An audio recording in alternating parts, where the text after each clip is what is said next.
So, good morning guys. So, ayan, gagamit tayo ng chicken. No?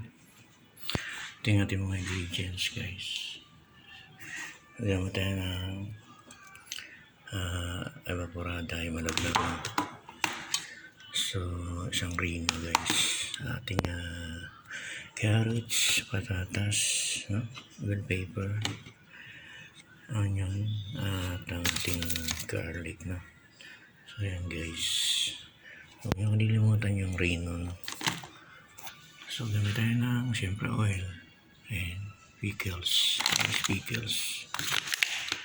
At liquid seasoning original. No? At patis. So, yun guys, ang ating mga simpleng ingredients. No? Yan.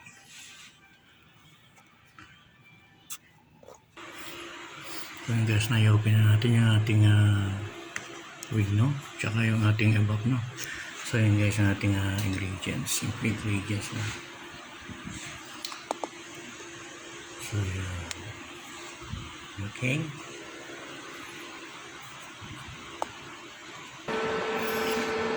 So, yun guys. Ito na ang ating masarap na lutuin. Chicken pastel. Thank you for watching guys. Like and share. Pindutin nyo natin yung notification bell para lagi yung updated sa ating mga bagong video. Thank you for watching.